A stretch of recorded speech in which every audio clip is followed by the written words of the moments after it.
Welcome to Surgeons of Horror. I'm your host, Saul Muerte, and we're going to open up another dissection of a classic horror film for our Surgeons of Horror podcast chats.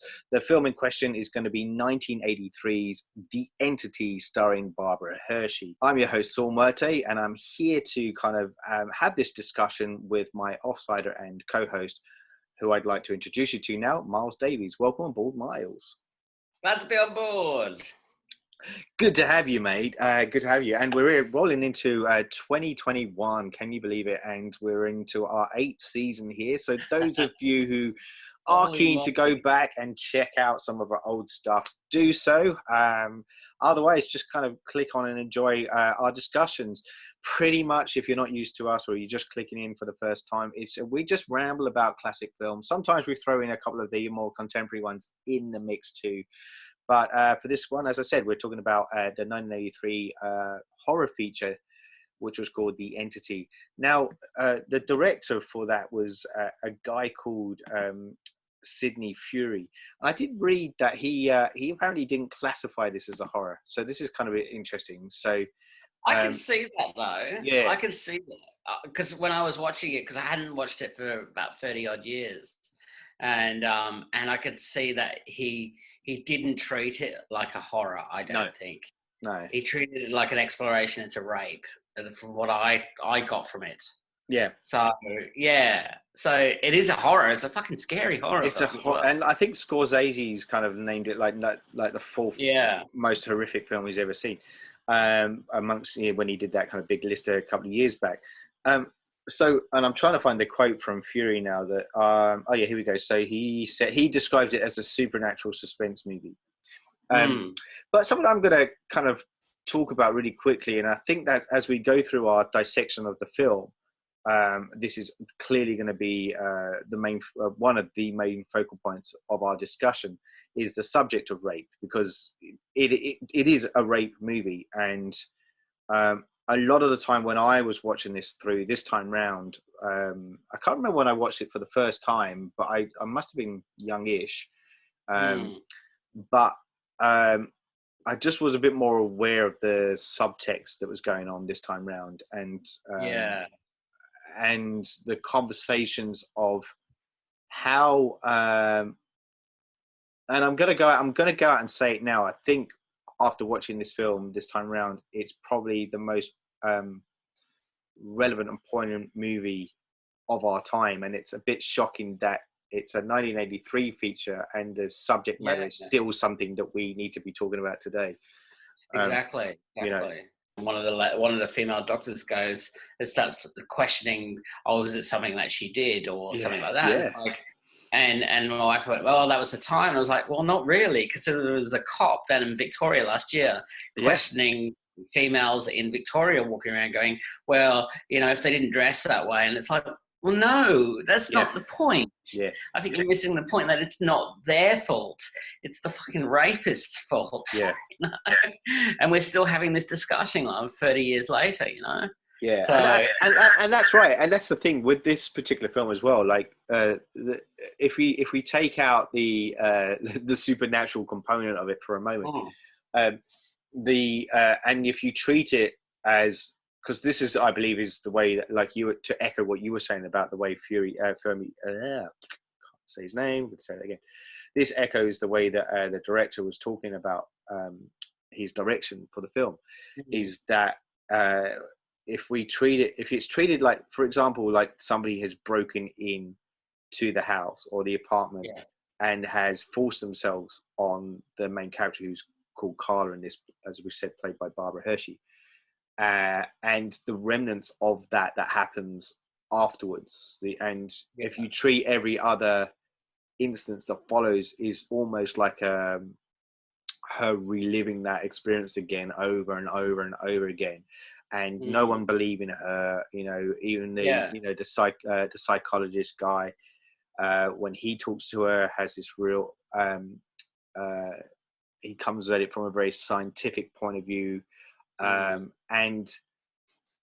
also, like, he's almost quite flirtatious with her as well in his body language and things like that. That just kind of, and what's interesting is, like, when the her actual partner kind of, he's absent for a big chunk of the first half of the film, and when he comes into it, you kind of like, oh, you have a partner, and then that just adds like this other dimension to it, where he then, especially and I know I'm jumping ahead, but the scene where he witnesses the supernatural figure, molesting and raping his partner. It's almost like that's the point where, if you look at them as a couple, this is him coming into that conversation and really finally understanding the torment of what's going on and feeling that powerlessness of not being able to do anything. And that's where and that's when, if you then bring back the supernatural component, that's what elevates that, because it doesn't matter who the perpetrator is, it's the act of it that becomes the subject, that and how people respond to that, or exactly. It's such a fascinating discussion on sexual assault that I don't think I've ever seen it in a film before this. No. The only other time I'd seen it used, the whole rape thing used, was in Death Wish, for instance, where I think the daughter and the wife are raped, and Charles Bronson. It's all about Charles Bronson going to get revenge on the people after murdering and raping his wife and daughter, and it's like, it's all about him. It's not about the part. It's not about the woman. It's not about the victims. It's just about how he feels and how he wants to get revenge, like her kids. Because witnessing some horrific things, and her partner, who's just he goes, fight or flight, and he flights. And then the doctors and all the other people around her that just kind of go, we don't know how to deal with this. That's right. It's only like the academics that actually sort of take her on board and sort of go, well, we really need to discuss this. We need to study this. We need to capture this and explain it, because at the end of the day, there's really no explanation for why these people do these type of things. So. That's it. Then so they're exactly right. So it comes round to the science of it again, and studying the psychology of humanity, even to the point where they have to. This is interesting, and again, I know we're jumping around a lot with the narrative of this, but that they have to physically form a body of this entity. In order to kind of make sense of it, or kind of apply sense to the act of this thing, for us to, in order to have the conversation around it, it needs to be something, not just this invisible thing. They're trying to put it into some physical form, and it really isn't a physical form. It's actually just it's somebody exerting power over somebody else. And that's what the entity is. The entity is a power.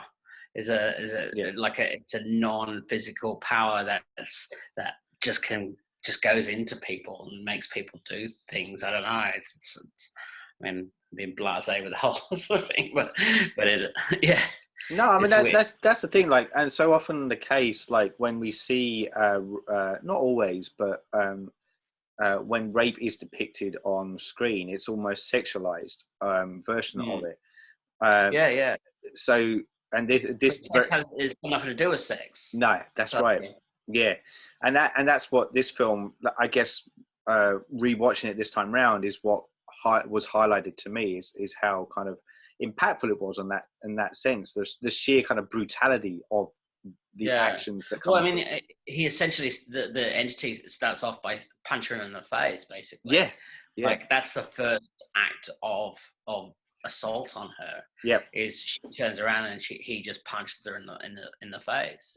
So, and that's pretty much, that just sets the standard. It just turns into a sexualized assault. And at the end of the day, it's assault. So, that's right. That's right. And it is very much, like you said, just it is this power game with the, well, saying him, it's presumed it's a him. So so they're kind of really kind of quite interesting. They before we kind of tackle into the actual kind of plot of the script of the film itself, I did want to make a point of saying that this is actually kind of based on an actual case, which was known as the entity haunting, or the Doris Byther case, where the aforementioned Doris Byther alleged that there was a haunting that was occurring. This was around 1970 odd, early 70s in California, where she apparently said there were 3 men who were raping her, which goes back to, like, the movie touches on that a little bit, where there's one bigger presence and 2 smaller presence involved. And this would then go on to inspire a guy called Frank de Felitta to go on and write the book in 1978 called The Entity. And he also then readapted that book to be the screenplay that we kind of see on screen. But yeah, a lot of the stuff, like some of the stuff, I mean, obviously the film itself takes liberties a little bit and extends, like Hollywood often does, will kind of expand a bit on the narrative per se. But some of the other elements that are in there, like, you know, for example, when the character Carla in the film, who is Doris, she overhears the 2 paranormal kind of investigators having a chat in the library. That kind of happened. Like, she did happen to just stumble across these guys, and, you know, and they then had their investigation of what was going on. Yeah. So, and a couple of other things is that the reason why it's quite a publicized case of paranormal activity was that it was one of the few investigations where there was strange anomalies that were actually recorded. So if you look it up, there are photos of these kind of light sources and stuff that are over Dorothy Byther's head, and over one of the paranormal investigators' heads as well. There's this kind of weird arc kind of light kind of thing that's on there. So, and some of the stuff that was witnessed by other people, there's a lot of witnesses in this case as well, which kind of helps strengthen that case, you know, a little bit more so. But yeah, as I said, she basically alleged that she was attacked on numerous occasions and raped on numerous occasions. And what else was I going to add to that? The other thing, like, she passed away just before the turn of the century in 1999, and her son, so the eldest son, who we see in the film, claims that he once again saw these kind of weird light kind of anomalies kind of at the time of her passing, which was kind of interesting. Again, whether or not you believe these kind of accounts, but yeah, they and I think the movie ends saying this too, like, you know, even though she moved, they did continue these, you know. So it's not just, a lot of time when we see these kind of hauntings, they tend to be isolated into a house or a location, whereas this is a bit more like insidious, where it's attached to a person, which comes to more poltergeist activity, where they tend to attach to a physical person rather than a building, which is more of a spectral paranormal kind of sighting that we know as ghosts. So there's a couple of things that kind of interesting that kind of play in it, and obviously the end part with all the science stuff is kind of pure fabrication. And that you kind of note that the movie takes a definite pendulum swing at that point. Throughout the movie, you don't really see any like special effects or anything. No, it really is just that crazy drum beat thing. Because that just scares the shit out of you. Yeah, and then you just know something's going to happen, and you just see like Barbara Hershey just acting her ass off, basically. Oh, she's so good in this, so good. Like, she's so great. Like, I mean, she's been in some cracking films. I mean, you know, I'm gonna say Beaches. Beaches. Gotta go there. Gotta go Beaches. Yeah, it's like, you can't really say Barbara Hershey without saying beaches in the mix. I know that's how you explain it to anyone. The body of work is massive, like, but you just say, and as soon as you say beaches to anybody who's not really a big movie fan, they'll go, "Oh, her, yeah, I know her. She's lovely." Yeah. She's so good in this. And actually, I was going to say, like, I'm just going to try and find it too, because in the casting of this, there were a couple of. She wasn't the first person to be casted. They offered the role to Jill Clayburgh, Sally Field, Jane Fonda, and Bette Midler, fellow Beaches star. And before it came to her, and they all declined to take part in it, but Hershey was the one that picked it up, and she was cast in the role only 10 days before production went into rolling before the cameras. And she kind of, because of the subject matter as well that's involved, there were a lot of protesters around the depiction that's of the film and the subject matter being a point of view, and I kind of sidelined with Barbara Hershey on this, because she was like, I shouldn't have to defend this movie. It's it's what it is, and it's an important film to be kind of shot, and the subject of rape needs to be spoken about. And Barbara Hershey basically said, I resent being put in a position of defending the film. We worked really hard not to make it exploitative. Rape is one of the I don't think it was exploitative. You know exactly. What? It's a textbook case of people responding because they've actually seen the fucking. Oh, it's like I always think of Life of Brian, and the reaction that had by the clerical people who had never seen it. So so Hershey goes on to say, rape is one of the ugliest, if not the ugliest thing that can happen to someone. It's murder of a sort. I have no answer for those people who are offended. So we're kind of like this kind of reaction or negative reaction to it. But I guess that comes back to like what we were saying again about how, we're talking 1983, and maybe this is where these conversations were starting to happen. People are starting to go, no, we need to have these conversations, because it's ugly and it's horrible and it's absolutely. It's such an interesting way to do it. It's to disguise it in a horror film, basically. So we're seeing a lot of that more. Like there's a lot of these kind of more contemporary films that are coming out that are talking about, they're talking about all manners of things, from grief to depression to kind of all these things, and it tends to be horror that's isolating or making a focal point of that, and they use some kind of manifestation of some kind of beast or entity or something to depict whatever it is, or trauma or something that these people are going through. And it's one of those horror is one of those genres that does control the instigator, basically. You can control the discussion, is that you just sort of put it into can inject any of this sort of anything into this universe, basically, that you want to talk about. Yeah, that's right. All right, man. Look, we've been talking a lot around the actual kind of core subject, and for good reason. But let's quickly just kind of nut through the plot narrative of it and what we actually kind of get presented with, and those that are new to kind of listening to us. This tends to be how we tend to kind of talk through the narrative as we chat through it, and then deviate left, right, and center when certain moments occur that kind of resonate or eject us from our seats into the unknown universe we've discussed, which does happen from time to time. So the movie is opened up.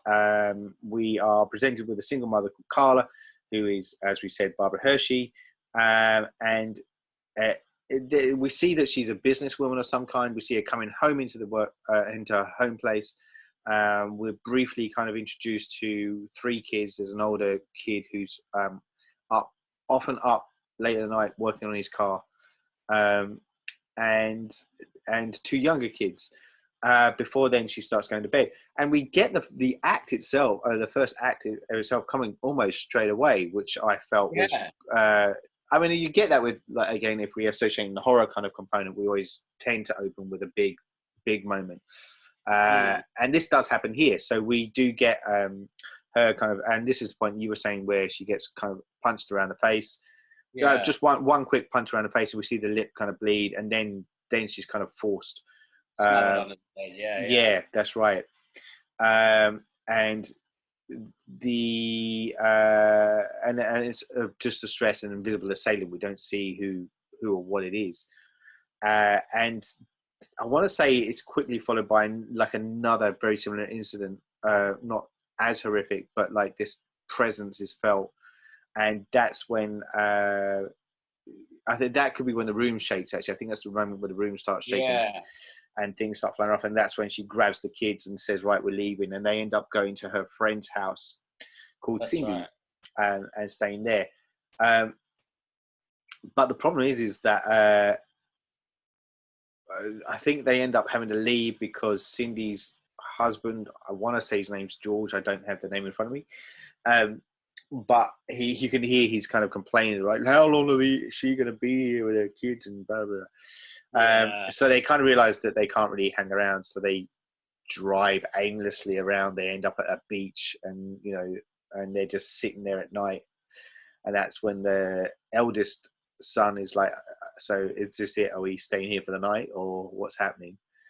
And so they kind of reluctantly go home. And what I liked about that particular series of events is that often when we see horror films, everyone's always shouting like, "Just get out of the house, get out of the house," and which is fine, and they do that. But where do they go to? They've got nowhere to go to. So it's like they have no options. She's like a single mother with like 3 kids. Yeah. And where the fuck does she go to? She's got a friend. She goes to her friend's place, and if her friend doesn't want to put her up, or the husband goes, "No, get out." Yeah. She's got nowhere else to go. So. Yeah, that's it. Yeah. So I liked that because it felt more real. So they end up returning back to the home, and everything seems to kind of settle again. And then we get another great moment, as in going back to what I was saying about this is a poltergeist, in the sense that it's attaches itself to a physical being in our realm. And this is the moment where Carla goes off driving in the car, and there's like another moment, and we get the music again. Like, I did want to say something actually on that point too. It's a bit like Psycho, where the repeated kind of use of dun, dun, dun, dun. Yeah. Whereas with Psycho's high pitch, this is using bass, like constant use of bass, which is and so you always, and I guess that's the thing, when you can't see something, you need to depict it somehow, and this is the choice to use audio in this. And it's quite a jarring, it's like sting as well. It really is kind of like you get a real sense of dread that's coming. Like it's quite, there's something really unsettling about it. So, but I was reading that Tarantino used some of this music for Inglourious Basterds. Was this the bit that he used? I'm not sure, but I read it in it was one of the IMDb trivia things, and they said Quentin Tarantino used a bit of the music from the NC for Inglourious Basterds. So what was I going to say? So we had the car moment happens where she suddenly can't control the car, and it's being wheeled around by someone else, and then the next sequence is kind of like she survives the car, even though it flips a lot of times. She does survive, and this is where I think her friend Cindy kind of says, "Go see the psychiatrist," and that's where she meets Dr. Snyderman, played by Ron Silver. Played by Ron Silver, and to me, he's always the guy. I know this came first, but he's always the guy in Reversal of Fortune. Opposite Jeremy Irons. I like him. So we get him. We meet him, and this is where Carla, under Dr. Snyderman's supervision, agrees to undergo therapy.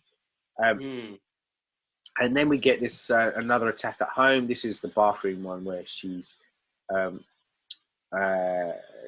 think she has she actually has a bar, and that's where she sees the door shut, and then she gets up, and then she gets kind of that horrible shot with her face getting pushed up against the the shower curtain moment. Which horrible. And I guess like it's needed because it's again showing the strength of this entity. It's so clever, just the way they shot it as well, just showing like real close, like the claustrophobic sort of just her pressed up, and then like a shot of like a detailed shot of one of her legs, and and it was just and you could just feel the energy of and that whole sort of trapped. It's very clever choice of grabs to do.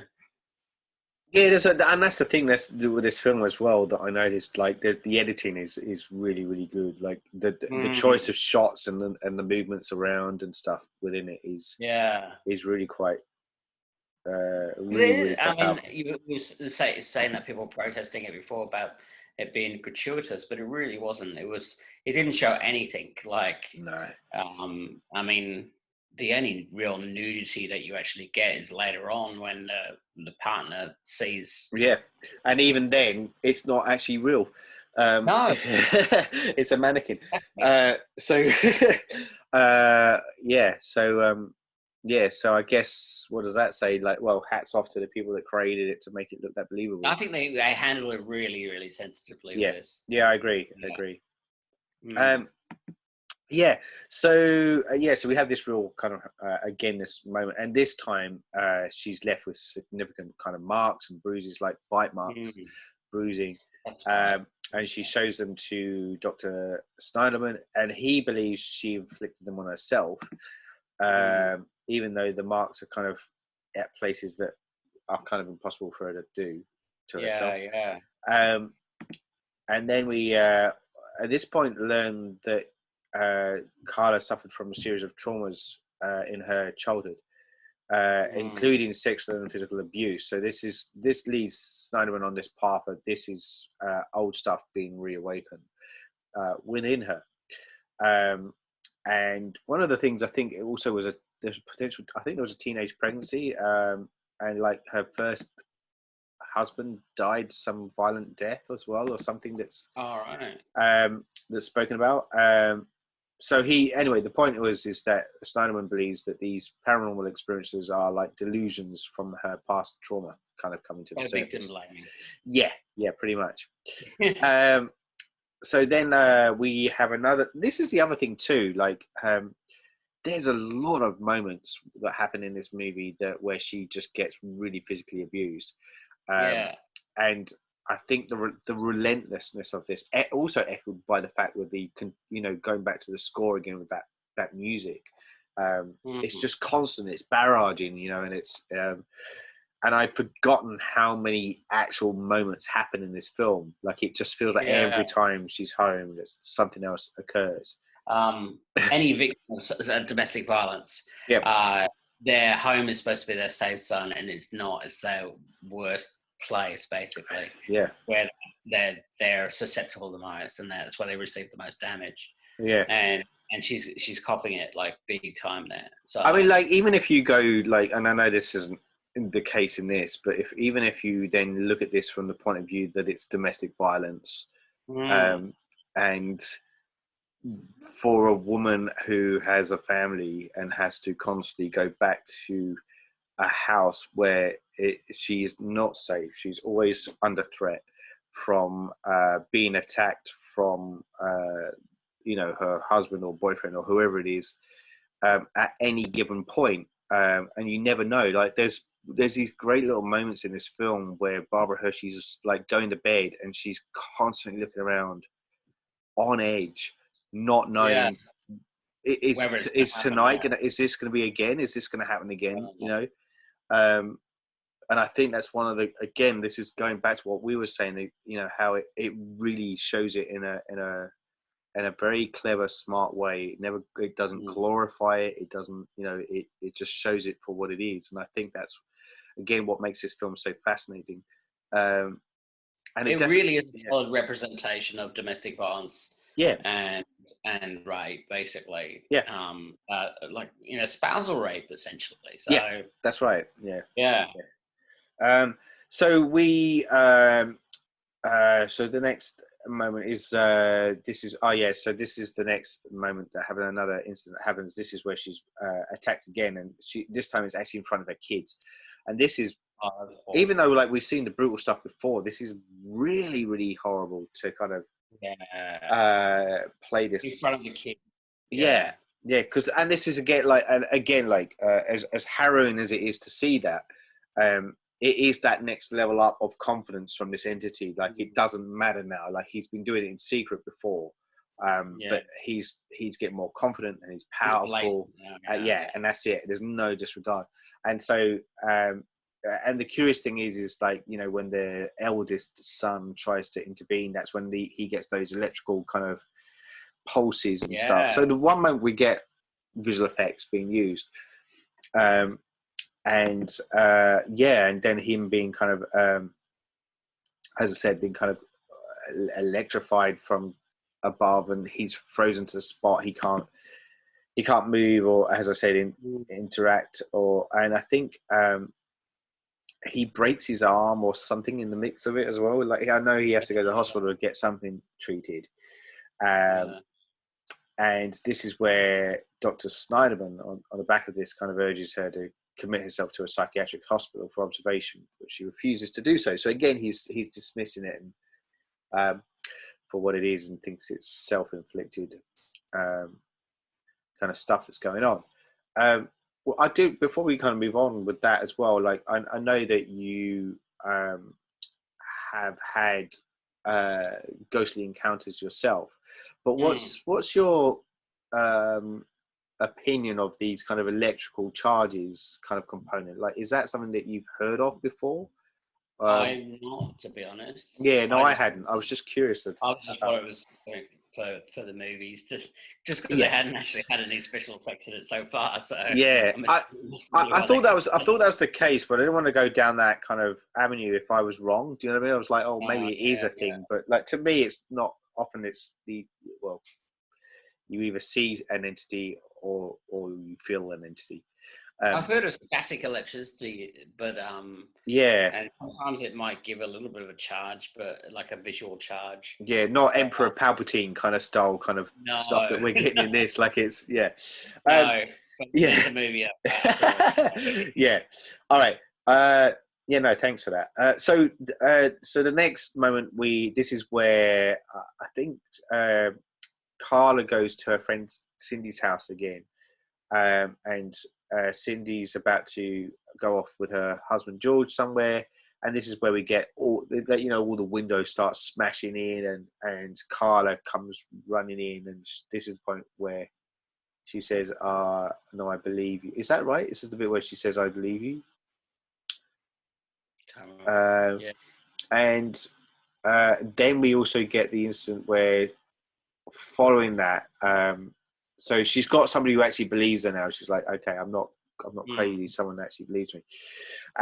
But this is again the next bit is where, like I said, right at the very beginning of our chat, where she stumbles into she's in a bookstore and she stumbles across these two parapsychologists, and she basically kind of convinces them to go to her house. They're really skeptical about it and really quite offhand with her. Like, there's the moment where like she's talking about the door slamming and he deliberately slams the door, and the other guy goes something like that. She goes, no, harder, stronger. So and that's when so they're investigating, and this is when I think it starts off where they start getting a weird smell, and they feel cold, and then they're like, okay, something weird is happening. We definitely want to stick around and study a bit more, and then it goes all poltergeist, and as in like we have a lot of internal people kind of studying around the house, trying to film stuff, and Dr. Snyderman kind of comes around and visits Carla, and he's basically trying to still convince her that it's this all in her mind, and she's just at this point dismisses him and goes, you don't know what you're talking about. These people believe me. I don't need you anymore. And he even kind of has a go at this parapsychologist, kind of saying, you're not helping her. He goes to the eldest son and says, just stop feeding it. It's not helping her at all. And the son's like, I saw these things. This happens. This happened. And so Snyderman goes off, leaving them to it. Then I guess Carla starts to relax a little bit because she's got people on her side. And her boyfriend, Jerry, comes back, who's played by Alex Rocco. Interesting enough, talking about Poltergeist, Craig T. Nelson was banded around to actually play the role of this character, of the boyfriend. But I think it was the producers who didn't want him involved. I think it was the director wanted him, and the producer said no. So it didn't happen. But yeah, that would have been a bit too, I think, similar. Yeah, the crossover. So Jerry, the boyfriend, comes over, visits, and this is where he then witnesses the really disturbing sexual attack on her. Like, she's completely kind of naked, and we see these invisible kind of fingerprints kind of pressing down on her body. And I did want to touch on that as well, just from an effects point of view, because Stan Winston's team oversaw some of this as well, and they looked after this particular scene as well. And I'm just kind of squeezing down to try and find the thing, because I want to say, I know it's a mannequin, but I want to say they were from the inside using like these cups to kind of look like. Yeah, I read that too. It was like they built a chest plate, and they were just had suction cups that were with the fingers pressing in. That's right. Very clever. Yeah, that's right. So it makes it look like the entity's kind of groping her, and a latex dummy body with suction cups built inside, where the crew members moved it around to make it look like fingers with impression of the flesh, and it looks really good. Like, and I always wondered. I remember when I first watched it, going, how the fuck did they do that? Because I had no idea about special effects at the time. But it's pretty amazing work that they do on that for it to these occur. days they would do it on CG. Oh, of course, but really disturbing moment, and again the guy, the husband, or not the husband, it's not the husband, it's the boyfriend. Sorry, is powerless to what's happened, and this goes back to what I was saying as well. So, like in the instance where we're looking at the subject of rape as a broader term, if someone has been raped and it's not by her partner, it then plays that on that, and this is where it incorporates this thing where the partner then feels powerless. Like, I'm supposed to, it is a very male thing about protecting your female spouse, or and if you can't protect that person, and it plays on that kind of whole psychology thing. And again, that's what the 1980s as well. So exactly. Like, peak masculinity. Men go out and earn stuff. That's right. Hey, I was a bit confused. Alex Rocco character. Yeah, he's married, right? So he's got. For some reason, I thought he was married, and Barbara Hershey was the mistress, basically. Right. That's why he was away so often. I didn't know. I didn't know he was married, but there was one moment where, like, just before the rape bit happens, he says to her something like, "I'm sticking around now. I promise you, I'm not going anywhere. I'm not going to go off and play around." So I didn't know. I didn't get that he was married, so I could be completely wrong. If you are right, I could be completely wrong too. But he definitely wasn't faithful. No. Yeah. Which I got the impression that Barbara Hershey was the other woman. He was going to stick around, and he wasn't going to go back to the wife anymore because Yeah. He liked her and da da da da. And it was like Yeah. a weird relationship that Yeah, she it had. was. Yeah, it was definitely not. Yeah. And it got that's why I got the mistress vibes, because he wasn't really there, but he was there whenever he was there.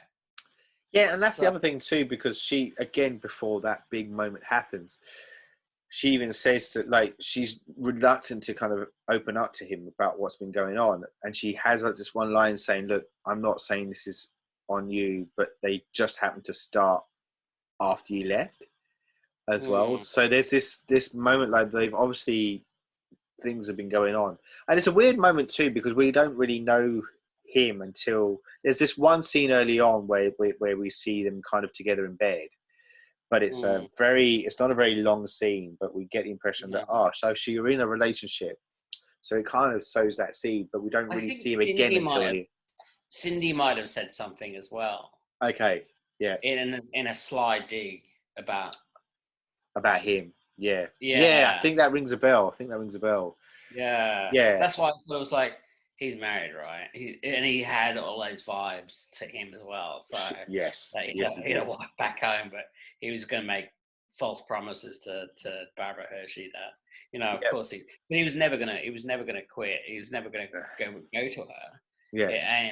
And then when this thing happened, it just got chucked in the too hard basket, and he just ran away. And that's the thing. Like, he has that, like, this conversation with, of all people, the psychologist about what had occurred, and the guy is saying to him, she needs you now. You need to go in and see her. Like, she needs that support, and he's just like, I can't do it. Like, I can't.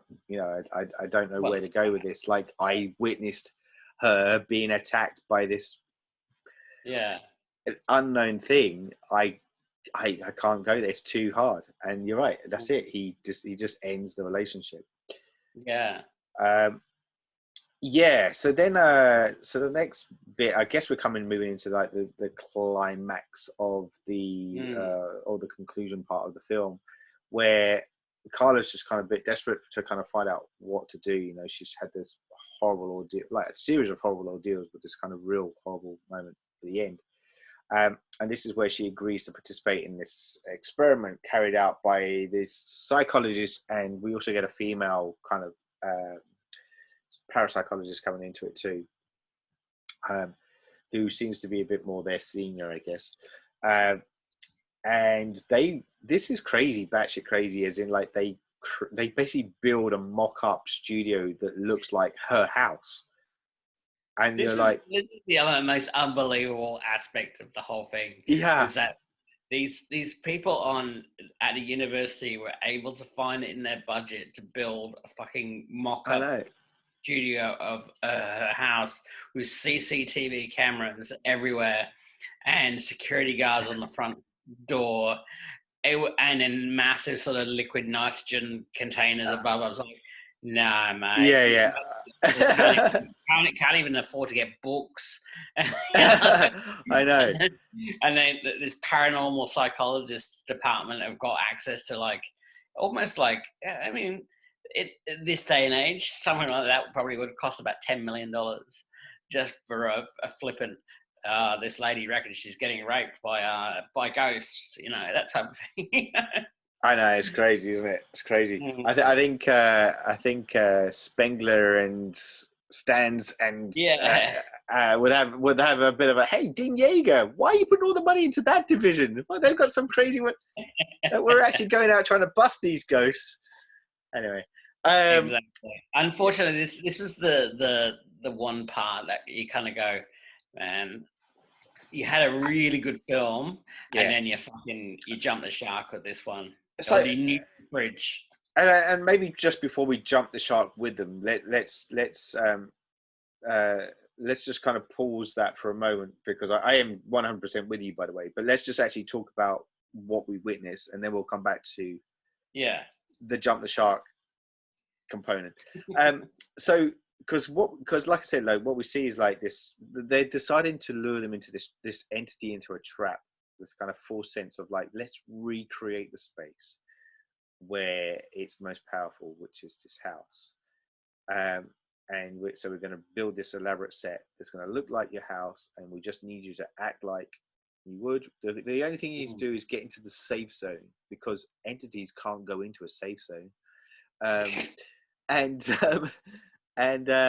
yeah, they were going to try and trap it by basically kind of freezing the entity using liquid helium. And the idea being that once it's physical, they can kind of manipulate it, because they need some kind of physical mass, which they can do by freezing it. Before the experiment begins, we have this whole moment where Dr. Steinman kind of tries to convince again Carla that not to go through this, but then the entity turns up and takes kind of control of things, and the liquid helium jet starts kind of going off and firing against Carla, and she's kind of stuck, can't get to where the safe zone is, and then but then she starts defending herself against it, kind of shouting back at it, and saying that, I can't remember the exact lines, but something like, you can never have her, like, physically can never have her. You can take anything else, but you can never take me again. And at that point, Snyderman then kind of rushes in, saves her, like, pulls it to the ground.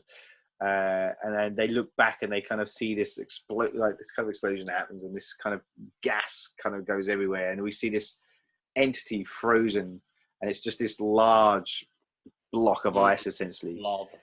But it eventually breaks free. Like, they can't contain it. It's not enough, and it just disappears.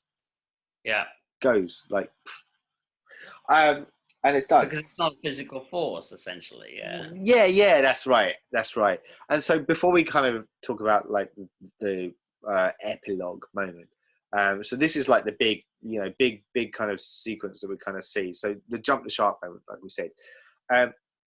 So, and this is the thing, like when I was watching it, I was just like, when you look back at it, you go, how do you end something like this? Because the whole point of it is it's never ending. Like, and is it too bleak to kind of go, it didn't stop? Like, she continued to, was it one of those moments they go, I don't know if we can kind of really say she was continuously harassed. And this is the thing about, like, and I know Halloween, the latest Halloween movie, deals with trauma too, but in a different degree, not in the rape kind of component, but like trauma. But like, if it took a similar kind of leaf in the sense that it doesn't end, people that go through these things live with this. That may have been actually a bit more of an interesting thing. And so, like, her standing up to it is a really powerful moment. And yes, that should be included, because it's her standing up to these horrific things that's happened and saying, like, I'm not going to let you own me. I'm not going to let this kind of thing destroy who I am as a person. Has enough weight there. You don't have to kind of go with whiz bang kind of gadgets and stuff to kind of go, we're going to freeze this thing and catch it. It doesn't need that. I think it was, if the whole thing's about power, and this entity has power over her establishing power at the end is enough to tip that balance. Do you know what I mean? So, yeah, exactly. I think her just standing up to it and people acknowledging that it's happened to her, would be strong enough. If the whole film was just essentially about rape, but then again, they've put the supernatural element in, so they've got to have a traditional supernatural showdown. That's right. And so even in that end bit too, like, they lose everything because all the power goes off, everything blows up, and they've got no evidence. But the lead parapsychologist kind of goes, well, we have a witness, which is the psychologist's boss, essentially, who's there as well. So, but then even then he's still like, I saw something, I don't know what it was. So, like, it's still a bit non-committal. Okay, so then we get the final kind of like epilogue moment. So this is the final scene. So we see Carla back at her house the next day. and it's all empty, like gutted out. And then the front door kind of slams by itself, and this is where the first time we get this voice, and I still don't know what, it's a demonic voice, but still don't really know what it's saying. And she kind of ignores it, calmly opens the door to the front of the house, exits, and gets in the car where the family leaves. Yeah. And then we get this disclaimer at the end, and I think you mentioned this at the beginning, kind of basically saying Carla and her family have moved to Texas, where Carla still experiences supernatural occurrences, but is no longer raped by the being. So again, like, she has the power, asserted the power again, so he can't physically take her, and that's what that whole big speech is at the end. But there are always going to be echoes of the trauma that lives with her, and I guess that's what it's saying with that at the end. How do you feel about that last little beat of the film? Did you think it kind of helps end the film, or did you feel like we've had this, I don't know, like I found like we had this kind of, like you said, the jump the shark kind of big moment, and then this kind of fizzle at the end? I mean, the first time I saw it, I think I started watching it like halfway through. I walked in the room and some people were watching it, and I started watching it from halfway through, and I didn't know anything about it, and I was like, "What the fuck is this? This is crazy." And then that little postscript was like, I think that was one of the most shocking parts, is that it still carried on after the film. Yeah. It was like, there was no resolution to the film. It was actually, because you're so used to films being neatly wrapped up at the end, and then it was like, no, she's still getting raped by the thing, but she's like, but it's happening less and less, and it's like, holy fuck, it's like, really? Yeah. That's not a happy ending, buddy. So it's almost, I think it stays with the rest of the film, and it's equally as disturbing as the rest of the film. It's a definitely, it's a fitting ending. I know it's a true story. Yeah. But if you were going to do this as a fictional piece, that's probably how you would end it too. I agree. Yeah, I agree. I think particularly, like, as I said, we've been discussing, like, it's the subject matter is so relevant, and I think that's the bit that sticks with you, that it's a harrowing series of events that have occurred, and that's not something that you can neatly tie in a bow at the end of things. It doesn't work that way. So I think it has to. This is the only logical ending that you can provide it with. So and same kind of thing with me. I was just like, this continues to happen to this person. There's no resolution, and I know a lot of moviegoers need that kind of completeness to a film. Like they want to feel like they've gone on a journey with the protagonist. They've gone through their ordeal, but everyone survived at the end, including the audience.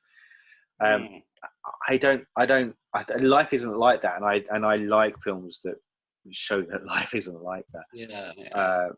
So for me, personally, when I rewatched this, it was a bit like, in a very different way, but how you and I discussed about They Live recently, and how topical that film was, more so in a political climate.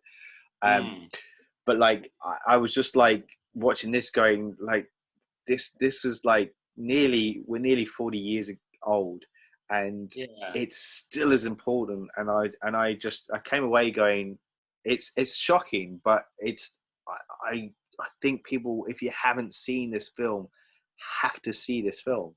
It's a really, I think even more so, it's become more significant. I think when it was released, it got kind of pushed into like poltergeist kind of territory. A bit of, some people kind of saying it's just a rip-off of The Exorcist in places, and I guess they're just lifting off the fact of the bed scene, honest, but it uses those devices, but at the core of it is just it's a story about spousal rape and domestic violence. Yeah, and it really is just. I think it's a really important film that's just been buried under the guise of being this is a horror film type thing, you know. Yeah, and I think exactly for that. That's why, like, I often ask this to, as you know, Myles, to my co-host, and I will ask you the question anyway. But I'm going to answer it for myself. But I think this film is just as relevant as it is today. It's a very, very strong, compelling film. It suffers a little bit, admittedly, from that kind of last act, but that doesn't deter you from the crux of what the overall message of the film is. No, not at all. And I think for that, I think people watch it for the first time will actually get a lot out of this film. It doesn't, like, obviously it's in the 80s. There are parts of it that has that look of the 80s in it, but I say that, but it doesn't feel dated because the subject is so relevant. I think exactly the same. It's one of those things that doesn't seem to be going away, you know. And the more and more that it happens, the more and more you go, shit, you know, as a human species, men are just fucking assholes for a start, you know, demonic or not, you know? And they just inflict horrific things on women, and unfortunately it's just one of those things that doesn't seem to go away ever.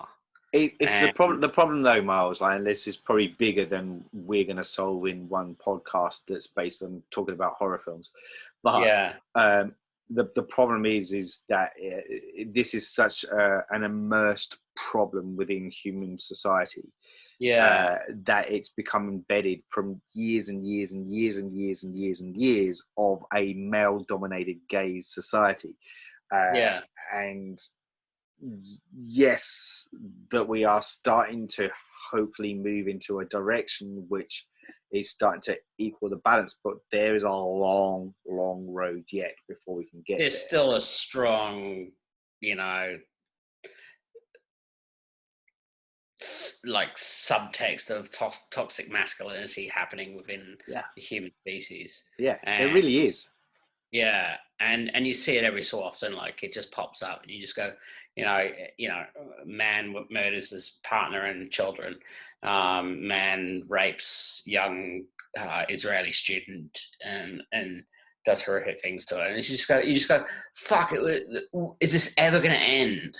And you just go, no, there's always some fucking arsehole bringing up rapist. Well, and that's it. Like, oh man, like this is going incredibly deep. But if you just look at pedophilia, for example, right? And I know that might sound like, well, hold on, we're talking about rape, and now why are we talking about pedophilia? No, I'm on your train of thought. But like, you know, it's the same kind of thing where we often see the case where somebody that is a victim then becomes the perpetrator. Exactly. And it's the same thing with the, you know, if these things are so kind of institutionalized within our overall makeup, it's going to continually occur until we have these conversations and try and shift that and have more it's more than conversations. It is. It's exactly that, and it's happening. It is happening. There are people out there that are doing wondrous things to try and change that and move it into a positive direction. And as I said, this is beyond what we can do in a podcast conversation. But to talk about the entity for a moment and come back to the film, this is why it's important, because if you look at the subject matter and the actions that occur from this entity that's happening is relentless. It does keep continuing to happen to this Carla character, because that's what's happening at the moment. That's humanity, and that's why this film is relevant and important, and people will need to watch it and start those conversations and re-educating people out there again. I mean, I consider it, when I was watching it last night, I was like, fuck, this is as relevant as The Accused, the Oh, Jodie The Foster. Accused. Yes, of course. Yes. And it's such an important film to talk about, especially. I mean, there's a documentary that's about to be on SBS. I can't remember what it's called, but it's done by it's an Australian one done by the journalist Jess Hill, and it's based on her book, and it's all about spousal rape and spousal abuse. Yep. And it's really, speaks into that basically. Yeah, Really does. But the interesting thing about The Accused as well, though, like, and then that doesn't really fall into horror, but it's because we're talking about the subject, is that whole thing of people just not acting and just sitting around and watching. Like, so it's not just the people that took part. I think from memory, it's been a while since I watched that film, but there's like 4 people that actually take part, but there are lots of people in that bar that just let this thing happen. And that comes back to what we're saying about this kind of cultural thing that we're in, this quagmire of shit that we as a society kind of are infested in. And we've got to start clawing our way back out of that. And and it starts with re-educating. And a lot of the domestic violence kind of white ribbon kind of organizations and stuff is about educating the younger society about what's expected, and as you said, it's breaking that chain. It's about educating the boys and just because I don't know about you, but my sex education was crap at school. It was very much about, we talk about that stuff with the girls, and the boys we don't. Like, it's just like you basically learn about the physical structure of human bodies, and that's kind of it. You don't have this extra stuff. The first part of Ryder's sex education, and it was an online thing for the school. There was a girl that was doing it, and all the parents had to log on to, and it was all about what you can touch, who can touch you, what it's for, blah blah blah, and it just was so fucking good. It was but they also talked about gender fluidity as well. Really good. And I was like, oh my God, they're fucking right. Rather than just throwing a book at you and just going, if you've got any questions, talk to your dad. And that's the thing. I just remember my science teacher, like, he was really embarrassed by it too. Like, it was really poorly handled. Anyway. Yeah, we had it all about, it was about frogs having sex. Right. Yeah. Wow. So there you go. We all have frog spawn and God, it's terrible. It's terrible. All right, look, I think we're about to kind of come to the end of our discussion on this. I think we're both in agreement that it's an incredibly important film. And if you haven't seen it, do go out there and watch it. If you have seen it, what was your take on it? Do you agree with Myles and I on that subject? Like, has your view changed at all from when you first watched it to now when you rewatch it? I'd love to hear from you. Let us know. You can always hit us up, obviously here on YouTube, but also on our usual social platforms, Facebook, Instagram, and Twitter. And let us know your thoughts on this film. Because, always open for discussions and chatting more. Always chatting more. Until then, I'm your host, Saul Muerte, and I'd like to extend my thanks to my co-host once again, Myles Davies, for joining me on this one. Until then, goodbye.